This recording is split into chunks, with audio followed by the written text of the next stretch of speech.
We're going to talk about a property that's brand new construction and only 4 miles from Jacksonville's Emerald Trail. But today we have an investor with us who is kind of a celebrity around here.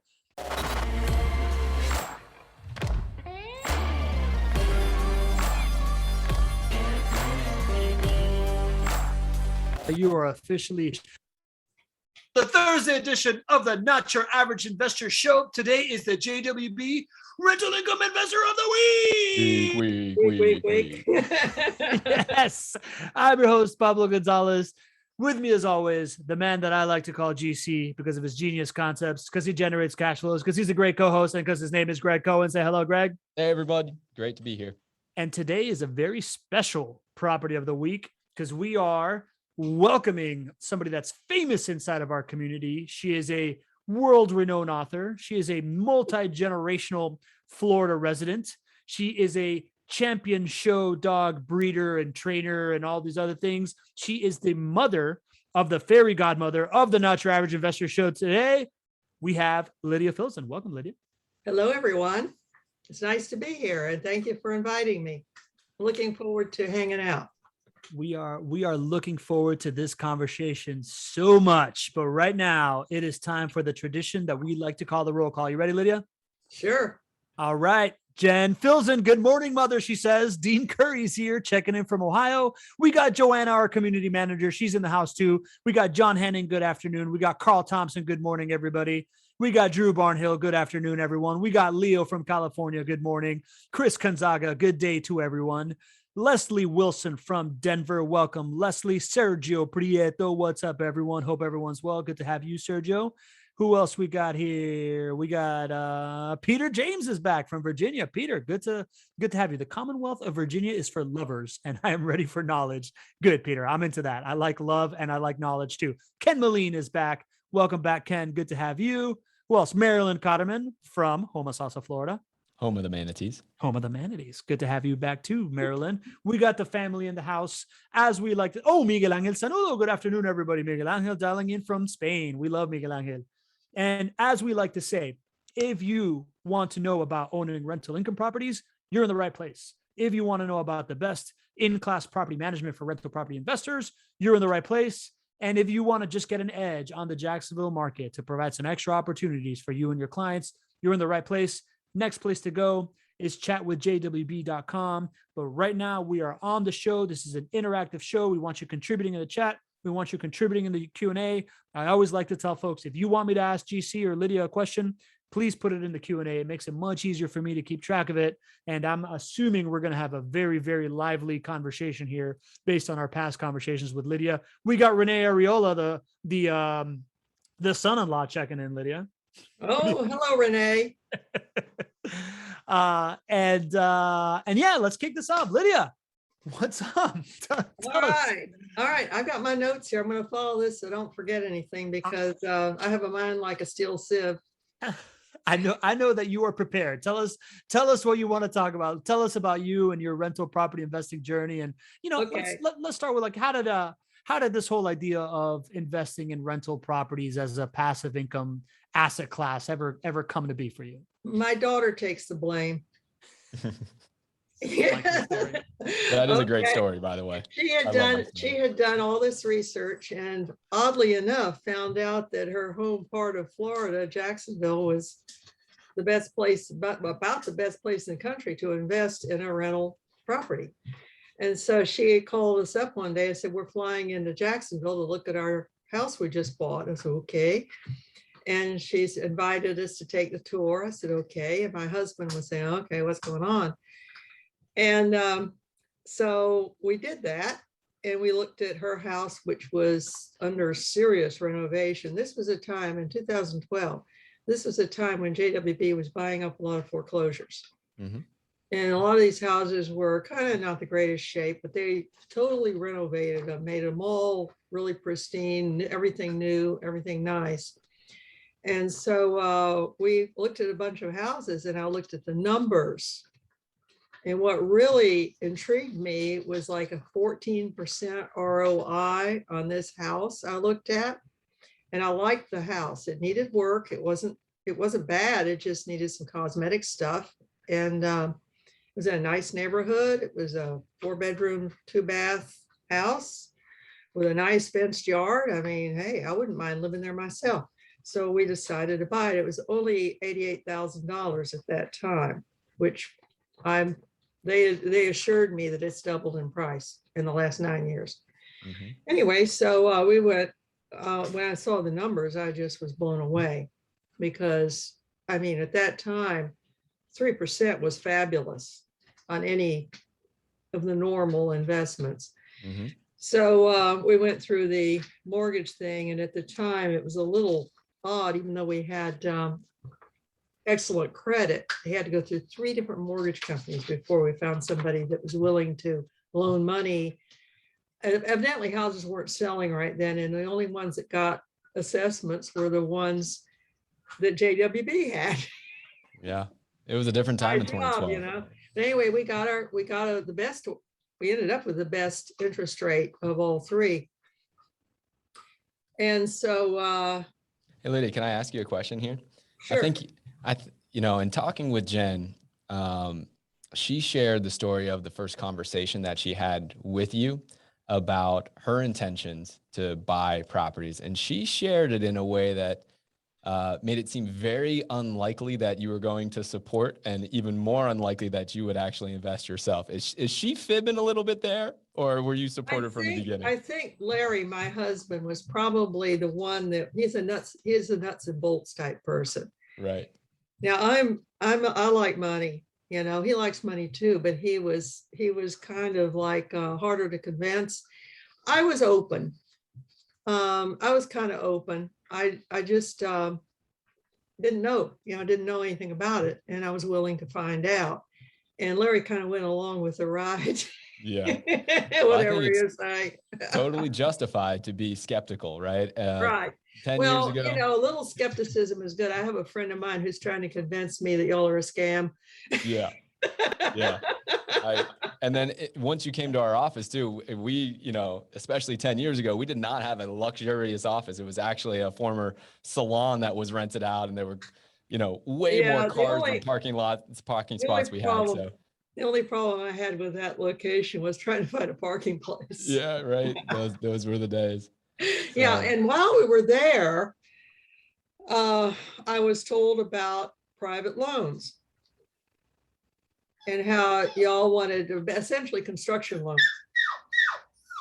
And you would do it through individuals. And then when you said 10% interest, I said, holy cow.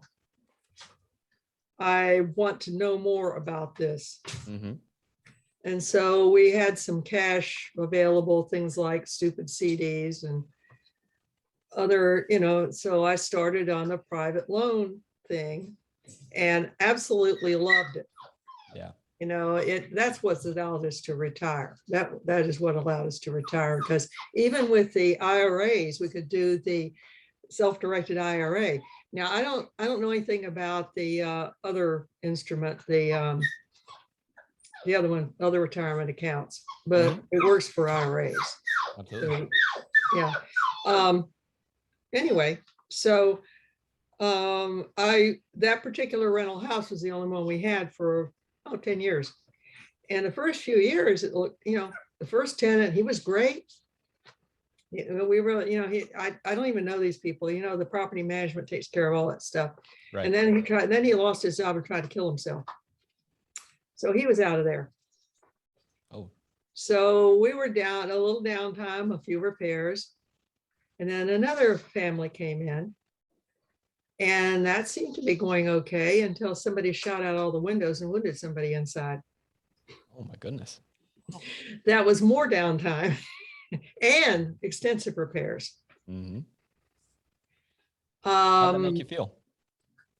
I was wondering if that house was built on an Indian mound. Yeah. And then you found the third time's a charm. The people that have been in there since then have been perfect. Mm-hmm. They pay their rent.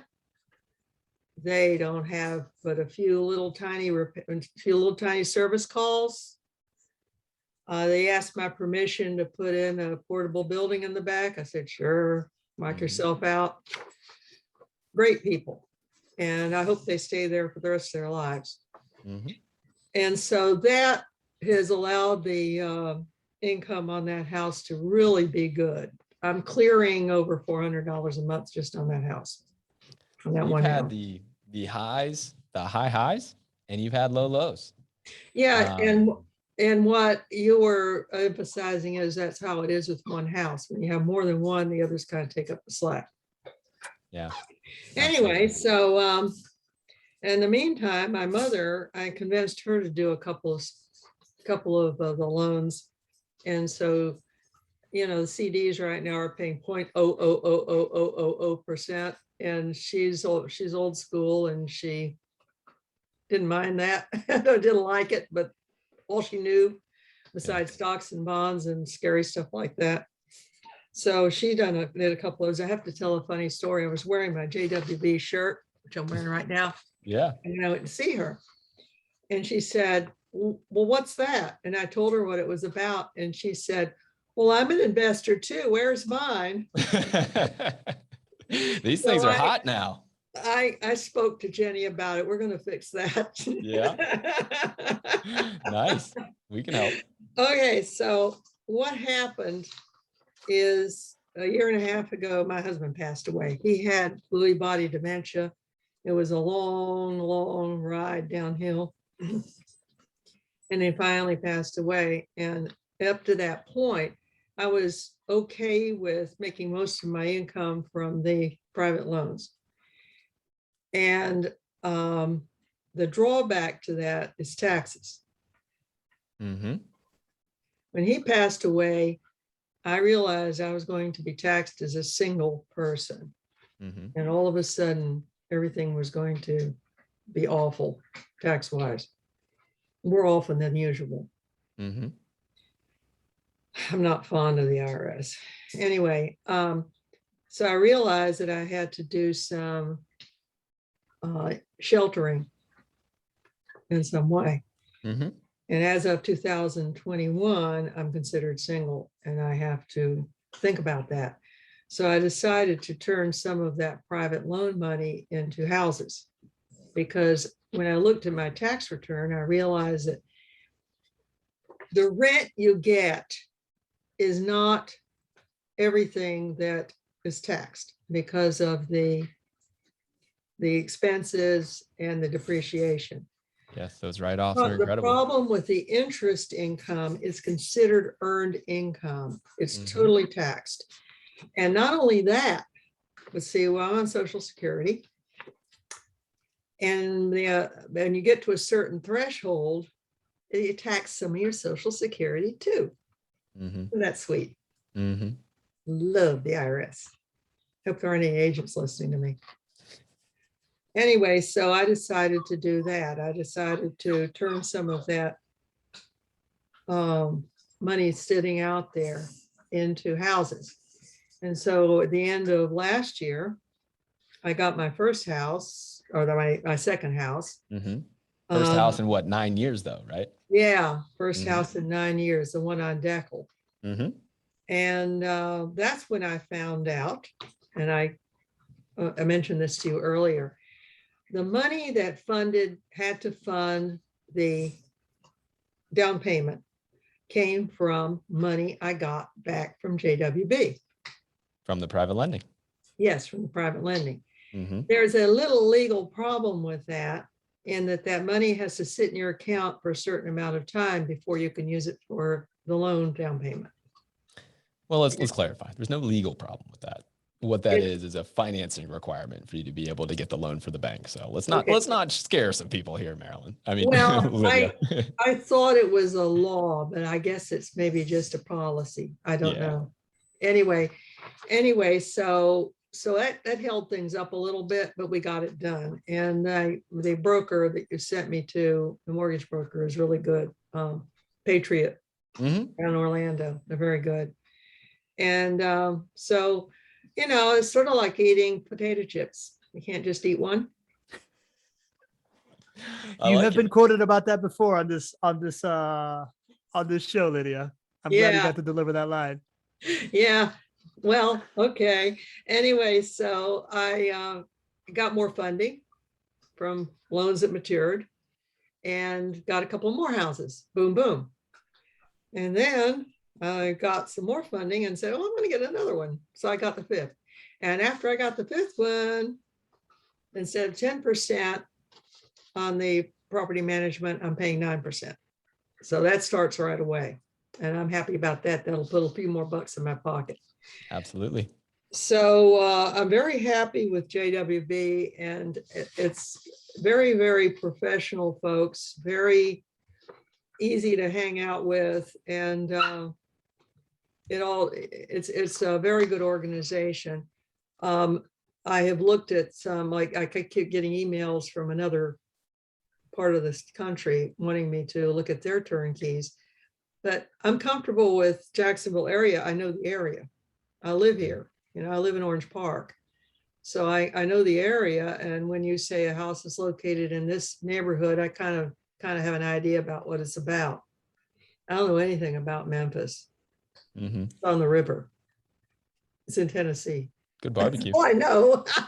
Good ribs. Yeah, good ribs.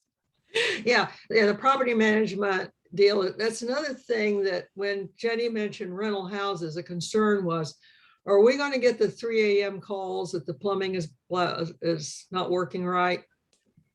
No, we don't get those calls. You guys get those calls. That is probably the biggest smile you've had all day today, is when you talked about us getting the calls rather than you. Yeah. Well, we were getting to the point where we didn't have to deal with that kind of thing. Even though we had an electrical contracting business, we don't do plumbing, we don't do drywall, all that kind of junk.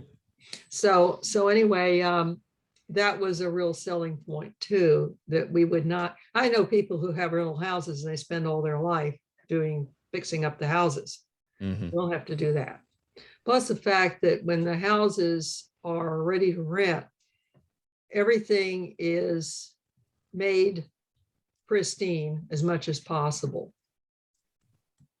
It's, the houses are renovated.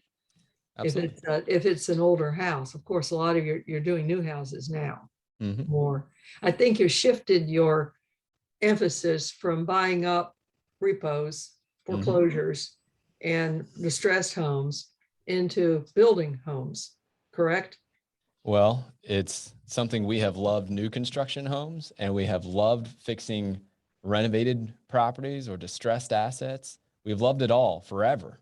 Right? We've done them both since 2011. Yeah. But it's what the market's bearing right now. It is just not feasible to meet demand with the low amount of supply for existing inventory that you renovate. So that's the real reason why we go so strong in new construction. There's just no other option. Well, it's shifting economics. When I first met you, that was when housing was in terrible shape. People were losing their houses left and right. And it was probably very easy to pick up a bunch of houses and pay distressed prices for them, fix them up, and make a profit. Exactly. And now that's not, there aren't as many foreclosures, and things are, at least for the time being, that's not an issue as much.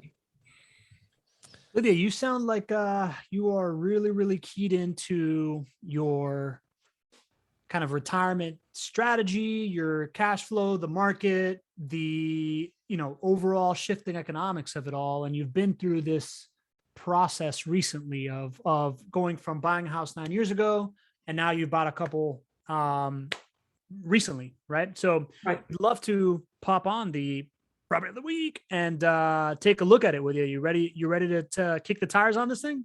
Sure. Let's go.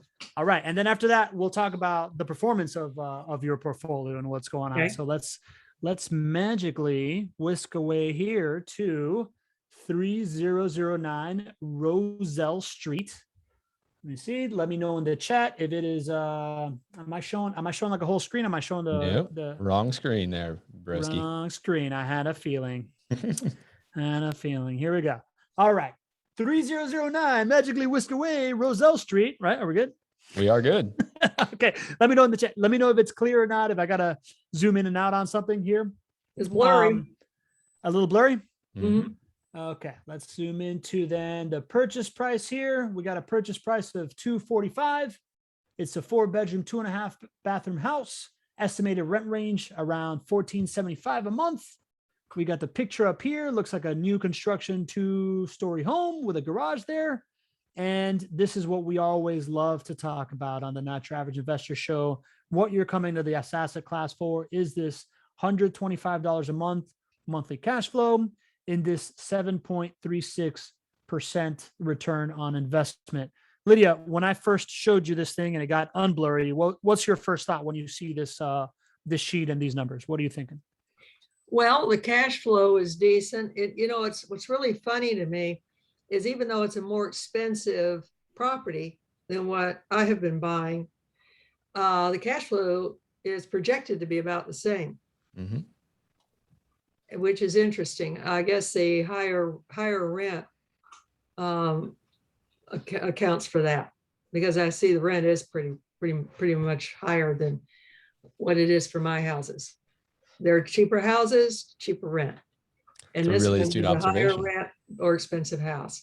But anyway, the bottom line is still the same. It's just you have to come up with a bigger down payment, and if you're doing it the conventional way. It's 100% right. It goes back to the question of why are we doing more new construction now, or why did we do more renovations back in the day? My answer was we love them both. Well, why do we love them both? Because whether it's new construction or renovations, your cash flows and your return on investment numbers are basically the same. It's just a little bit different how you get there on the new construction side. Another point about a new construction is your homeowner's insurance will be lower. Exactly. You're knocking them out. What else is different? I guess with a new construction, your liabilities, a possibility of big repairs might not be as much. Yeah, another way of saying that is your expected maintenance costs. Yeah, even though you fix up an older house, it might have some hidden things that rear their ugly heads later on. I wouldn't go there. I wouldn't go there just because within the JWB sphere, right? Our quality of construction must remain high, whether it's new construction or it's renovation. So you don't have skeletons in the closet, right? You don't have that deferred maintenance, meaning like a roof that's going to need to go out in 2 years, or an AC that's going to go out. So I wouldn't go there, but I would absolutely agree with you that overall your maintenance costs are going to be slightly higher for a renovated home than it is for a brand new construction home, just because things break less often in brand new construction. I think everybody knows that. Yeah. Right? So on renovation side, you're going to see your maintenance cost expectation is going to be slightly higher than what you'll see for your maintenance cost expectation for a new construction home. Right.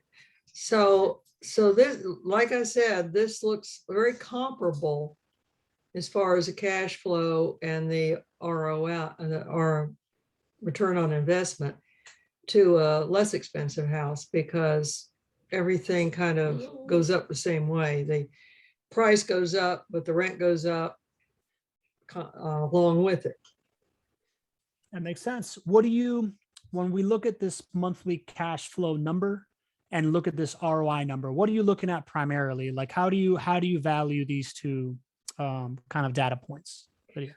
Well, one thing that I look at is the cash flow more so because the overall return, if you're buying and holding, the appreciation is not a big deal, right? I'm buying, like that house on Brentview, it's probably doubled in value, but I'm not going to sell it. Gotcha. Yeah, let's define what you mean by a big deal. Meaning, are you thinking like it's going to change your liquidation strategy? Are you going to sell it based on if the value goes up or down? Or are you thinking planning to sell? I love the income from that house. I love it the way it is. And another point, if I sold it, we'll be facing capital gains taxes. So you're committed to the buying. That is a big deal. That's why the appreciation to me is not as important as the here and now. And that may be short-sighted, but that's kind of where I am. I don't expect to sell anytime soon. I And I'm right with you there. People, Just so other you know. people may want to cash out. Another, I checked into refinancing Brent View and getting another house from that. I didn't think it worked for me because I'm going to have more money coming through the pipeline anyway. Mm-hmm. And I don't need to do that. Now, somebody else who just needs the capital, it might work really well for them. Absolutely. And just to kind of tie the bow on the conversation of cash flow and appreciation, I'm right there with you, Lydia. So the first order of business is to make sure that you have positive cash flow in your investments, right? Once you get there, then you can consider other profit centers, and the biggest profit center will be home price appreciation. But too many people get that switched up. They first focus on home price appreciation. They don't pay attention to cash flow, and then find themselves in a speculative investment rather than one that has risk mitigation built in. Cash flow, monthly cash flow is risk mitigation. Just Another substitute thing, that word in there for you. another thing I would look at is that $125 is low. And the reason, there are a couple of reasons for that. You have been plugging in a 4% interest rate. Mm-hmm. I've been getting less than that. I don't know if everybody does, but I've been getting less. I've been a lower interest rate. We just love you the most, Lydia. Huh? We just love you the most. And so that helps with the cash flow. There's another thing that helps with the cash flow too. Uncle Sam. Mm-hmm. Because you have the tax, okay, say you get 4,000, say you get, 10, I'm just going to pull a figure, $12,000 a year in income from your rentals in that house. Okay. Mm-hmm. I'm just playing with a nice round figure, 12,000. Well, by the time that's the money you're getting, and then you pay the mortgage and all that kind of stuff. By the time you figure depreciation, all of the part of that mortgage payment is deductible too. That's right. Interest, insurance, taxes, all of that's deductible too. So even though, say you're showing a profit of say $4,000 a year, or say your total rental is $12,000 a year, you're only going to pay income tax on a small percentage of that. Exactly. I don't know what it would be. It depends on everybody's situation. It depends on the piece of property and everything else. But you're not going to pay taxes on the entire rental income. Yeah, exactly right. You start with your gross rental income. Then as far as taxes go, you are able to write off everything that Marilyn was talking about, plus more things, right? Your maintenance costs, your property management fees, your tenant placement fees, all of those are write-offs, interest expense, all of those are write-offs. You're left with your net rental amount that you would be taxed on, except you have this amazing non-cash write-off, which is called depreciation. And many times that gobbles up the net rental income as far as taxes go, and you don't have to pay taxes on the rental income at all sometimes. And those tax savings are incredible. You can compare that with any other asset class. You just don't get that type of tax savings. Say you pay 15% on your tax, which is just another figure. Every $1,000 it goes down, that's $150 in your pocket. Mm-hmm. Now, one thing to consider too with the tax situation, say you take the standard deduction. So, well, it's not going to be more than the standard. It's its own business. It's aside from your standard deduction. Mm-hmm. Yep. It has nothing to do with your standard deduction. So each house is like its own little business. Lydia, I think it's such a refreshing perspective because sometimes we think as folks get closer to retirement age that they start to not use financing. They start to either buy in all cash or they start to liquidate some investments because they're afraid of the legacy part of it, meaning that they feel like it might be complex to pass on to heirs or things like that. Those are things to consider. But what you're pointing out is the opposite. and that when you use smart debt effectively, as you're nearing retirement, huge tax savings are there for you in your portfolio. Much more if you use smart debt than if you just bought in all cash as well, right? The write-off from depreciation is not going to fully write off all of the income if it is an all cash purchase. So it's really refreshing to see the opposite. Somebody that is taking this approach, and you since have bought, is it 3 properties in the last year or so? This year I bought 3. Last year I bought 1. And then Yeah. in 2012 I bought 1. So we're on to 5 now, right? So I'm 5. it's amazing Yeah, to see I'm the one of those strategy. gold star people, That's whatever right. it is. JWB Elite program. For those who aren't familiar, when you get to 5 properties that are purchased with JWB, we drop all of your management fees from 10% to 9% on the rents collected. And that's for all of the properties. And then when you get to 10 properties, Lydia, like I know you're going to, we're going to drop it again down to 8. So huge win for everybody. Well, okay. We will work on that. Yeah. Another thing about the tax deal, the closing costs, a lot of that is also tax deductible. So having bought 3 houses, I've got 3 sets of closing costs.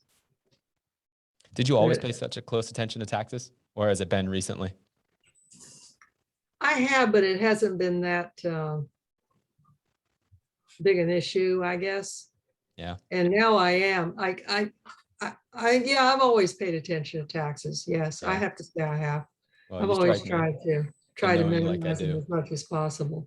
And then what I found is that the earned income really is highly taxable. Mm-hmm. The good thing is I don't have to pay a Social Security tax on it, but I do have to pay income tax.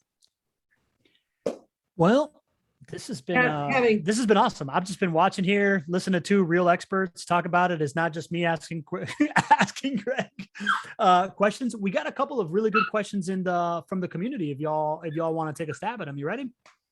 Definitely. Let's do it. Okay, so Medj Garcia asks, what is a good cash flow and ideal ROI for conventional financing? I'll jump on that one here. So it's always market specific, right? And it's time within the market, right? If we compare Lydia's experience for her first property that she bought in 2012, we'll actually take a look at the numbers here in just a minute so you guys will see. But her expected cash flows and the return on investment from that cash flow was much higher than what the market is going to show today, right? It might have been closer to somewhere around $200 a month or so, maybe even more, maybe even $300. 2012 was a long time ago. And that was because the prices or the overall market were lower, but the rents were still strong.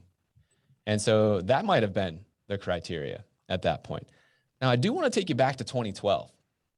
2012 was a much scarier time to invest, right? In 2012, nobody knew if we were out of the Great Recession then. We just started to see values come back up. And people at that point were not convinced that real estate would ever come back, right? That's the reason why prices fell 35%. It's because people were sell. And there was not this idea or this knowledge that real estate is cyclical, that values return to the norm over full market cycles. And so I give Lydia a lot of credit for making decisions based on the numbers at that time. But it's easy to look back and say, well, geez, if I knew then what I know now, it would be an easy decision. So it was a very different decision then. Now, Lydia, would you like to add something there? Well, I was just, at that time, I wasn't real sure about the rental house situation, but I was sure about 10% interest. That's true. And yeah, that seemed to be a lot more of a sure thing.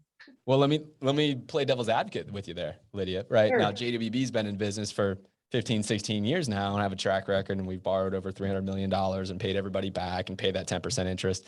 You came down in 2012. We were a fledgling business, right? We were in this office that looked terrible. We didn't have enough parking spaces for people even to be there. And you sat down with a couple of, for lack of a better word, kids, and you invested hundreds of thousands of dollars because, we earned your trust. But that was a different different way of investing then than it is now when we have this track record and all this good stuff as well. So I'd even say it was a very different time. And, you have been handsomely rewarded because you made decisions based on trust and based on the numbers, right? You did your due diligence on us. One of the things about the private loans is they are secured loans. That is true. If anything were to crash, I have access to the property at least, That is true. And that's, and since I have worked with you guys, nothing has ever been a problem as far as the loans go. I mean, I get the interest, the balloon loans, I get the interest at the end of the year, or if they sell it, I get interest plus principal. It's just, and then they offer me a new one, and it's just been glorious. Well, thank you so much for sharing that. We know that you are a straight shooter, and I appreciate that. I super appreciate you talking about some of the downsides of the investment as well. The upsides are easy to talk about. The downsides are tough to hear sometimes, but it's really important for you as an investor out there to know that those downsides can't happen. Well, I guess one key is to be really selective about what kind of tenants you get. Mm-hmm. Because that second round of tenants, I don't know what they were into to get their windows shot out. I suspect they had somebody in the home that was maybe into something they shouldn't have been into for somebody to go in and want to shoot up the place. I don't know, but I know that when you manage 4,000 rental properties, you've been doing it for 15 years, you are bound to have a scenario like that. Right? Yeah. I mean, doesn't happen often, but it definitely can happen. Everybody needs to be prepared for the fact that that can happen. And that can happen in better neighborhoods, in worse neighborhoods, right? It's not just the low income housing that you may be perceiving. That can happen anywhere. It can, it's not something that's confined to class or income. People can still go nuts. Kids can still be dealing, With the question about the cash flows, though, let me give you a little perspective for today. And I can't remember who asked the question. Was it Medj who asked the question? Yeah, it was Medj. Yeah. Medj? Okay. Medj, thanks so much for asking. Yeah, what to expect in ROI and cash flow? Like, what's a good thing to expect? Yeah. So where we are right now is we've seen home prices rise over 15% year over year in Jacksonville, and in many parts of the country, it has risen to a similar extent. Not to that extent because we've been rising faster here. Rents have risen, but rents do not keep up with home prices.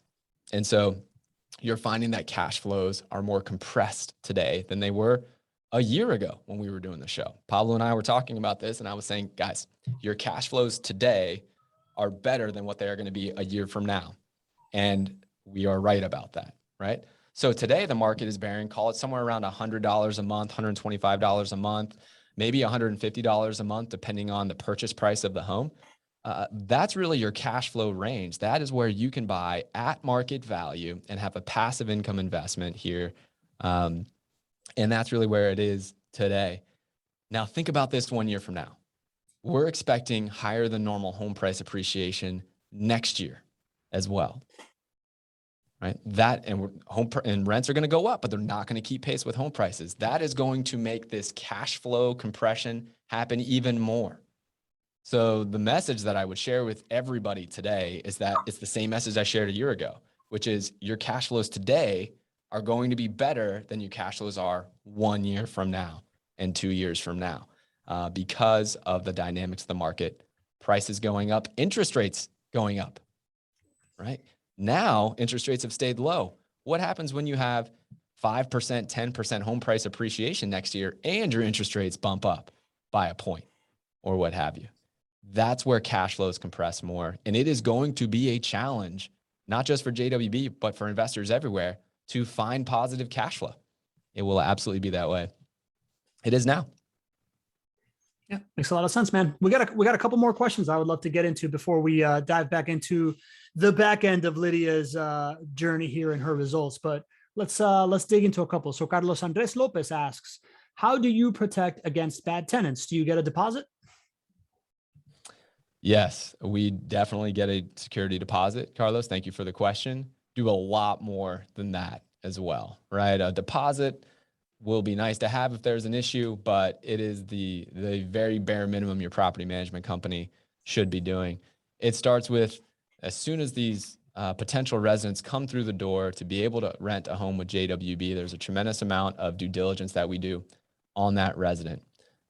We do a lot of what I would call your standard background checks, and we also invest in software to do more detailed, advanced background checks. We also run credit checks. We also look to see if there are unpaid balances with previous landlords. We, of course, do criminal checks to make sure that there's no felonies or violent crimes in their background, or sexual offenses or anything of that nature. So tremendous amount of due diligence before we even meet that resident, largely. That's all an automated process. From that point forward, I think there's a huge opportunity for property management companies to set the right expectations with that resident before you sign a lease, right? We don't have this impression that just because somebody wants to rent a home from us and they like the house, that they're qualified to rent the home. They have to pass all of these hoops. And then we have to live up to the standard of what it takes to be a JWB resident. And on the other side, JWB has to live up to the standard of what it takes to be the best property management experience for them. So there's a lot of molding and expectation setting done when we sign the lease. And then we also sign 2- and 3-year leases to make sure that we're bringing people to your home who want to be there for an extended period of time. This transitory kind of 1-year tenant stay mentality is not the type of resident that we want. It's not the best for your return on investment. It's not the best for the community as well. And it's not best for the resident either, right? Nobody wants to move every single year. So there's a lot that we do there in addition to security deposits to make sure that we have the right residents in there for you. Yeah, and we recently had an episode with your team member that was the head of leasing that talks a lot about this stuff. So I'm going to have Joanna look that up and see if she can share that in the chat. I'm gonna look into it while we're in the middle of this conversation. But in the meantime, let's get into another question here. There was one in the chat I didn't want to lose. Greg Stone asks, how are vacancies handled in terms of taxes? Is there anything that can be done with that loss of income as far as like tax mitigation? How are vacancies handled in terms of taxes? I can help with that. Okay. Your rental income will be not there for a while, so your income will be down. And they are going to have to do some work on the house probably in between tenants to make it really nice for the next set. So you're going to have less income and expenses. So yes, it will impact your taxes favorably. Yeah, it's not the right way we want to impact your taxes favorably, but you're absolutely right. If you don't have rental income coming because the house is vacant, then you don't get taxed on that. And you know, the chances of you paying taxes after all of these write-offs and after all this depreciation in a year where you have vacancy is even less. So just not the way we want to do it. Yeah. All right, there you go. Let's do a couple more here. Carlos Andres Lopez, who, by the way, is coming to Jacksonville soon to close on his first house, flying in from Lima, Peru. I think that's kind of cool. Wow. Carlos, Congratulations. That's yeah. wonderful. Yeah, you know, I don't know if we have an investor from Peru before yet. We might tally that one up. It might be our 14th country out there. So Carlos, so excited to have you on board. I expect you to do a roll call. Okay, what 14 countries? I'm going to have to look back. You know, I don't know if we've done a roll call lately. I'm going to go back and look and see. I think I ambushed you. We'll figure it out. I'm pretty proud of our country list. We're going to dominate the entire world here soon. I think that's pretty cool. As long as Carlos comes with a little bit of ceviche or some lomo saltado, I'll be very happy to hear. But anyways, his question is why, and let me pull up the property again. Why is there not tax savings from depreciation in non-recourse financing? Great question. So the lens of all of these returns on investment calculations here is what additional tax savings do you get beyond the vehicle that you are investing in? Okay. If you're investing in your personal name or something that is outside of a retirement account, then you get the benefit of depreciation, just like Lydia is sharing. It's this incredible strategy for us to have all these write-offs, and then you got your net income, and then you get to write off the majority of that or sometimes all of that because of depreciation. And you get to do that when it's outside of a retirement account. In a retirement account, which is non-recourse financing. When you're buying a property with non-recourse financing, just equate that to buying it inside a retirement account. You already have those tax deferred advantages or tax-free advantages that come along with being in that retirement account. So you're already there as far as what depreciation would do for you. Depreciation just defers your taxes. You already get that because you're in a retirement account, either a traditional or a Roth. And so because of that, the IRS is not going to give you an additional depreciation amount to write off against your taxes. You're already there in a retirement account. So because of that, you're not going to see on the evaluations, if you look at the numbers that drive those calculations there, you're not going to see additional tax savings on the non-recourse side, even though you do in a cash transaction and you do in a conventionally financed transaction. There you go. All right. You know, we've got a couple more questions. A lot of these questions in the Q&A seem like really good chat with JWB.com questions. I'm going to forward these to the sales team, right? Like let's keep that and see if they can reach out to you with some of these specific answers, because I want to get more into Lydia's story. Do we want to talk about kind of how it's all working out these days, Gregg? I think you got something to share on it. I would love to. All right. So before I share the screen here, what I'm going to show you is Lydia's client ROI report. So Lydia, thank you so much for being open to us looking at your actual returns on investment. This is what we provide for all of our clients. We update this on a monthly basis. And so you could think about this as the way that you look at your stock portfolio, right? You log into Fidelity or whatever, and you've got what your cost basis is, and you've got what your returns are, and it's all neatly laid out. Well, you don't typically have that in real estate. And that creates a couple of problems, right? If you don't know how you're performing, you can't make the best decisions for yourself. And it also creates a problem for the provider, because if the provider doesn't know how they're performing, how are they going to make iterations to get better and better and better and make better decisions? They just don't. They operate based on feel. And so this client ROI report that I'm going to show you eliminates that. We put all of our performance out there for every client. All 1,200 plus clients get to see their performance. And what we show you is, what did we tell you we were going to earn for an expected return on investment? What are we performing at today? So you get to hold us accountable. So without further ado, we're going to jump right in there. And Lydia, I would love to hear your thoughts on the client ROI report. Is it something that you found value in? Yes, definitely. Awesome. Okay. What do we look? Well, so what I'm showing you here is the key performance indicators. So this is just how Lydia's performance or portfolio has performed over the, 10 years, now 9 years, sorry. There you go, 9 years of investing. She's earned a 26% return on investment with us. And that is not including home price appreciation, which is incredible and something to be celebrated. So Lydia, congratulations there. Okay, that was mostly on Brentview, which is the one that it had a higher cash flow than the current ones because of the situation. You know, it was a lower price house. Mm-hmm. The rent is comparable to what you're getting now. Exactly. And we're going to look at those numbers in just a second. Yeah. So you guys will be able to see what we're talking about. That purchase price, which was really low, but the rents are still really high. Yeah. So this net rental income is the actual income that we've been able to put into Lydia's bank account, right? Your net rental income includes all of the expenses like maintenance costs, vacancy costs, right? The terrible situation that she had with that property on Brentview, well, that took away from this net rental income, right? This lifetime total return also includes the tax savings that we absolutely love, and I know Lydia loves.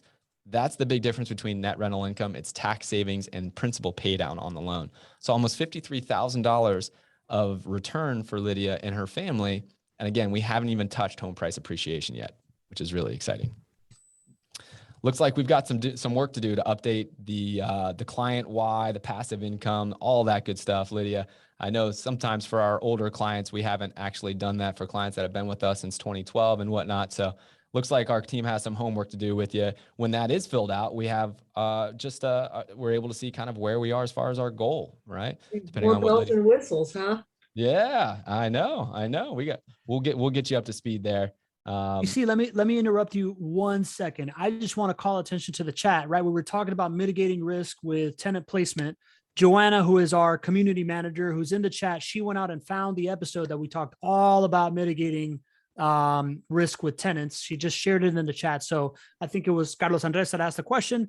There it is. Anybody else that wants to see it, you can just click right in there. This is one of the new things that we have available to us by having Joanna in there. When you ask a question, if we have a past episode, we're able to populate it in the chat. You're able to get all the research so that, GC can give you his 3-minute answer, but you can really do the digging in there. So, feel free to request things like that. That is what we're trying to provide here live on the show. Continue, my man.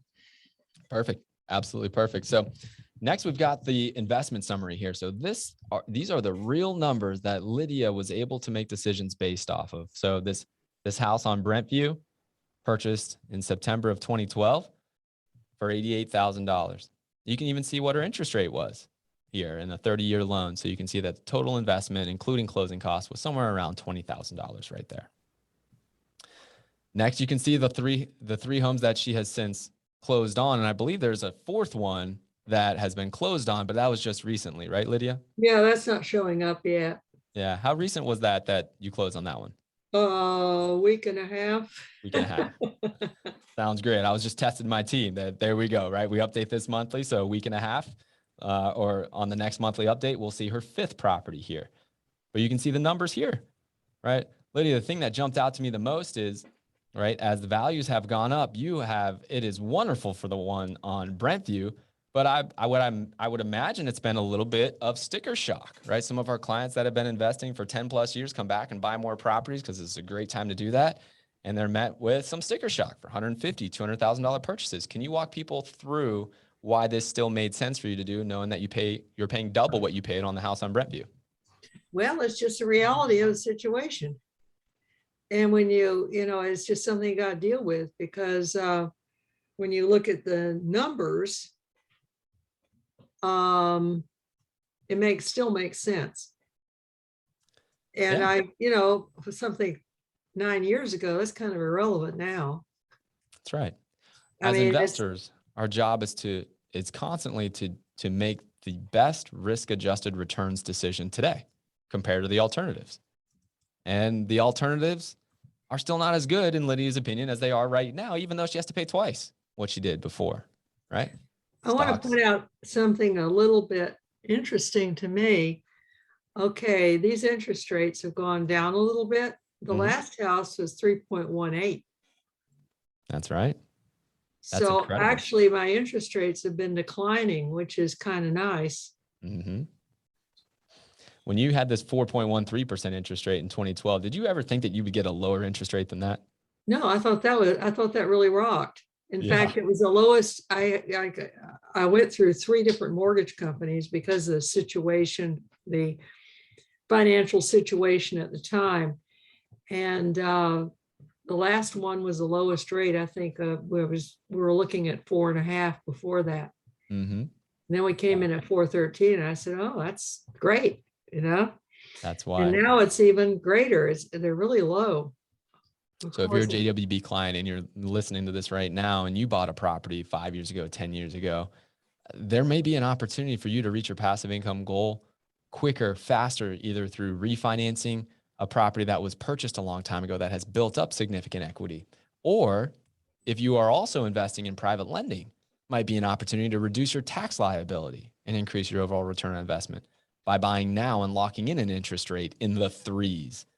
Right. I mean, this opportunity is not going to come along very often. And I have said this many, many times. I believe it at my core. The deal is the debt. The reason why we're going to create more generational wealth right now is because of the debt and using smart debt. So if you can do that, you are absolutely going to be setting you and your family up for a better financial future. Yeah, the way I look at it, those interest rates, to me, it's almost like free money, because the tenant is paying everything for me, provided everything is going as it's supposed to. And it's just leveraging. It's just using somebody else's money. So basically, you're 100% right. I love this idea of free money, because if you compare this to the rate of inflation, it really is free money, right? Right now, the consumer price index is over 5%. They're lying about that too. It's got to be higher. You would think, right? You would think.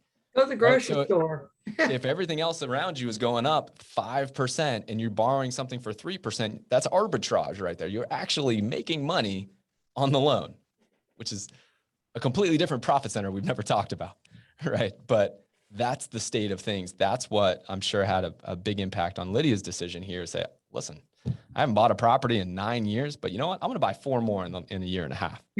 This is that conversation, I would imagine. All right, so let's look at this property on Brentview. All right, let's look at this one first here. I'm going to zoom in a little bit here. Let's talk about this one. All right, so Lydia, I bet I can guess which year we had some problems on Brentview. Oh, yeah. 2016. That was like, talk about sticker shock. This is a beautiful way to understand how our clients are feeling even before we get on the phone with our clients, right? That's why, and this is a huge customer service tool for us, right, internally. But you can see 2014, 2015, great years. We had a down year in 2016. So when Lydia was referencing how on an individual property, it is not going to be consistent, you have to be able to add to your portfolio if you want consistency.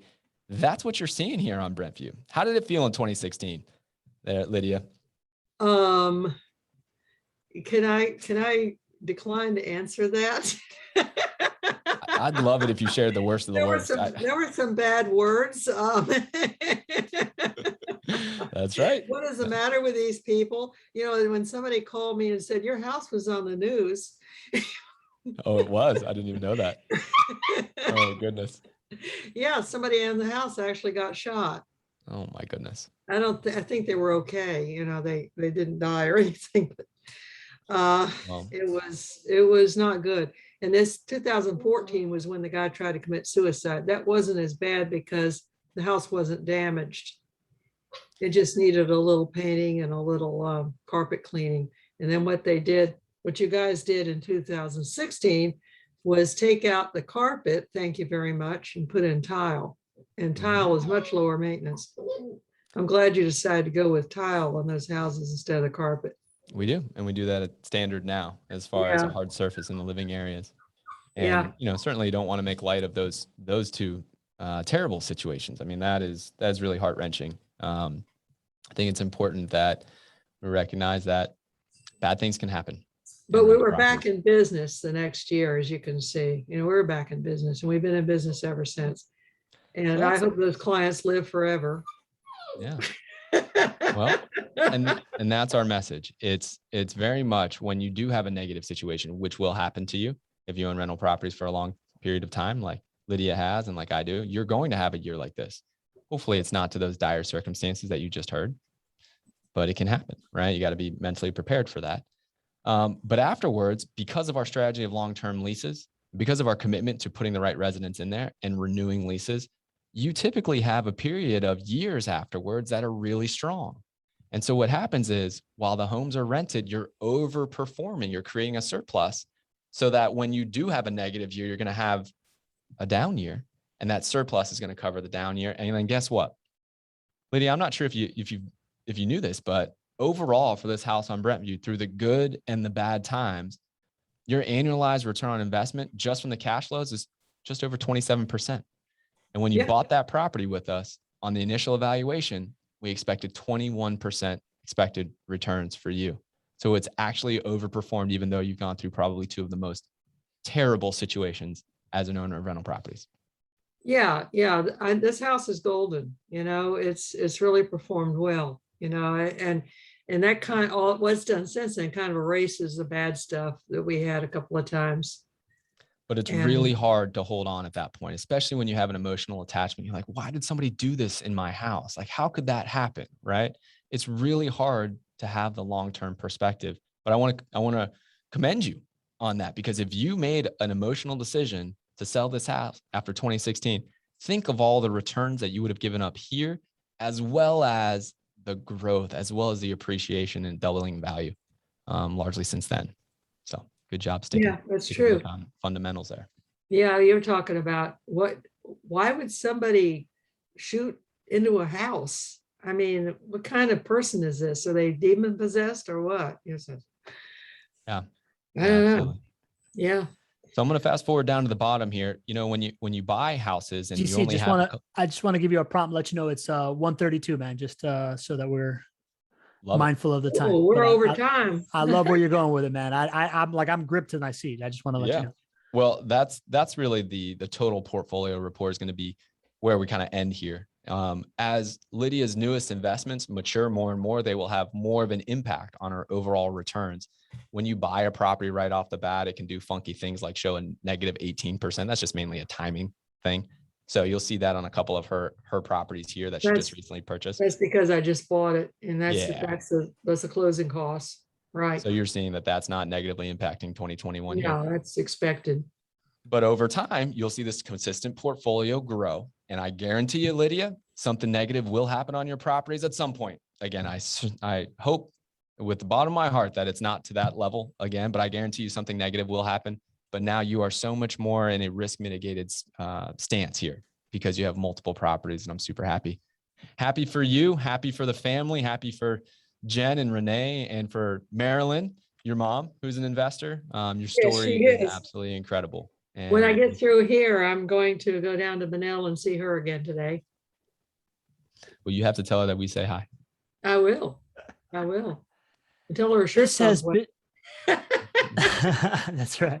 That's right. Now that we got influencers like Lydia and Jen wearing our clothing, everybody wants it, right? So right. gotta print more shirts. This has been the easiest call for me ever because Lydia, you did all the work, right? That was awesome. It was fun. Yeah. I think I feel a little bit of pressure to up my co-host game out here because I feel like you and GC could just handle this going forward if anything ever happens here. But this is great. Super instructional. Great feedback from the chat and the community. I hope that everybody really enjoyed it. Like we say, if you want to know about owning rental income properties, if you want to know about property management for rental property providers, if you want to get an edge on the Jacksonville market, you've been in the right place. For those of you that have open questions in the Q&A, I encourage you to just hop on a call, chat with JWB.com. If not, I can have the team reach out to you or pop it in the Facebook group, right? Joanna just showed the link to the Facebook group. So if you're not there, we'd love to have you, love to hang out with you throughout the week on Facebook. Over 3,000 investors like Lydia, like Jen, like Drew, like all the people that add a ton of value to our community. And this has been a ton of fun. What do we got coming up next week, Greg? Do you know it off the top of your head? I'm looking on the schedule right now. John Burns, right? Joining us on Tuesday, right? Man, how could I forget John Burns? Tell me about John Burns, GC. Oh boy, you want to talk about timely topics and questions that are going on inside some of your heads, maybe most of your heads. Definitely in the media's head is, when will the next real estate crash come? Dun, dun, dun. Well, there's, you like that one? I like that. There is a lot of speculation here. When you have a lot of speculation, you need to talk to experts and you need to look at the data. And there's no better expert than John Burns. John Burns is the main consulting firm that we go to for all of our real estate data in Jacksonville and beyond Jacksonville. And we're not the only ones. All of the national home builders, all other folks that are in the turnkey rental property space, if they have a commitment to the long-term data, they're clients of John Burns Real Estate Consulting. So we are super honored to have John on the show with us next Tuesday. He comes with an incredible perspective and a lot of data that's going to help separate the noise from what the real market dynamics are. And it's going to put you in a great position to know what the market's doing today, what it's going to do in the short run, and what it's going to do in the long run as well. Nice teaser, man. I will add to it the fact that I think he's a really, really high-priced consultant that only big companies get access to. And that's what we're providing today to everybody on Tuesday, right? So if you want access to like the consultant, this guy's got like 300,000 followers on LinkedIn. I didn't even know that was possible. Yeah, I just read an article on CNBC, front page of CNBC. They were quoting John Burns Real Estate Consulting. Yeah, right? Wall Street Journal quotes him all the time. So yeah, you have access to somebody that we typically don't get access to. Yeah. It's going to be cool. All right. Well, listen, this has been super duper fun. We never take for granted the fact that almost 40 people took an hour out of the middle of the day to hang out with us, GC, Lydia. Like we It's been a really, really cool show to be a part of today. Very, very special. And I'll give you, Lydia, is there anywhere for people to contact you if they want to pick up one of your puppies or any kind Books? of any oh, your books. Yeah, books. Yeah. I've written 4 Civil War novels and a doggy suspense novel. And 2 of the books have been made into movies, independent films. And for contacting me, my email is good. It's my name, Lydia Filzen @comcast.net. Very simple. All right, Lydia, thank you so much for being here. Thank you for your unbridled honesty, transparency. More than anything, thank you for the trust of not just you, but your entire family. Jen, Renee, your mom, Marilyn. It's Jen, it's what you got me into. Look what she got you into. Well, we love you guys. We love the Filzen family. All right, love you guys for being too. here. We'll catch you next week. Okay, thank you. See ya.